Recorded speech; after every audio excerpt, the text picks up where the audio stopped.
So, we have a situation in Florida right now. What is happening in Florida right now is, in my opinion, a bit of foreshadowing of what will be happening to a lesser or greater degree to the rest of the world.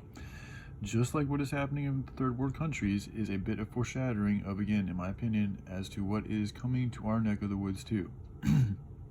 Fortunately, we peeps in America have some time before things become this dire all over the country. How we use this time will determine the course of our future and the future of our children and their children to come. As I have been saying, all problems are opportunities in disguise. So with destruction comes space for new construction. We can examine all the different variables that led to this disaster and all disasters. Once we have clearly identified why this disaster was allowed to take place, we can then start taking the right type of actions to create a counter to the disaster which has befallen us. Why has this disaster in Florida taken place and been so devastating? And are there counteractions we can start implementing today to help ensure that these types of disasters won't continue happening with such devastating damage to life and property? Why is the situation in Florida so devastating, and what, if anything, can we do about it? My answers. It is pretty well known knowledge that states and areas near and around Florida and other states in vicinity are prone to yearly hurricanes. In fact, I am pretty sure that there is an actual term called hurricane season. So I am assuming most people know that they are living in Hurricane Alley, which is inheritably dangerous from the get-go. The government also knows this too, and this is important because it is the government's job to govern the mind of humankind, and there are different types of government.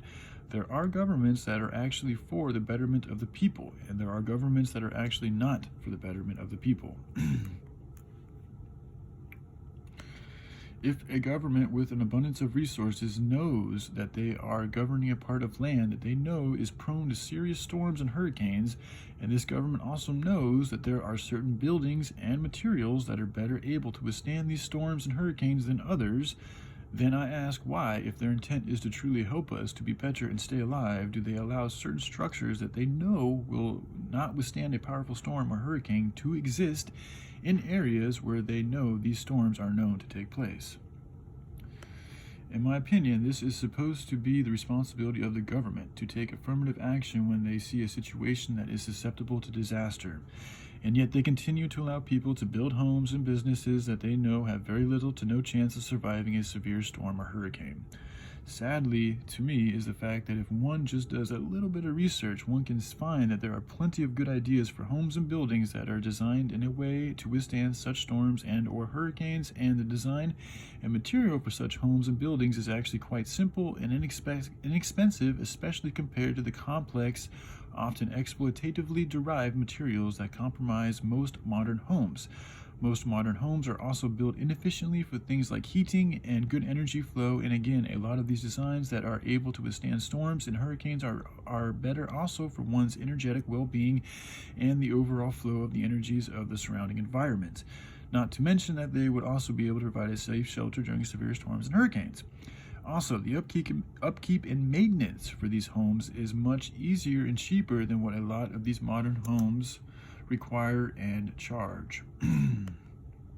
So Florida could be a good spot to start a prototype collection of homes and buildings that are designed to live as autonomously with the environment and people as possible. We could also document and broadcast this movement onto the internet and be a working example for the rest of the world. The hemp plant is capable of building most structures, as well as providing food, medicine, clothing, batteries, and much more. The hemp plant is ready for harvesting in just 4 months and is a hardy plant, so it grows just about anywhere. So we can use this problem in Florida right now to show the whole world how we can rebuild with hemp and good collective teamwork and help/donations/investments from others. This project would go to better help us in our mission in Africa and all over the world, as this will be an experiment of how best to rebuild when all is lost, and as we move from one paradigm to another, we all must learn to let go of the things that are not serving the well-being of us and all others in order to truly transform ourselves and the world we live in for the better.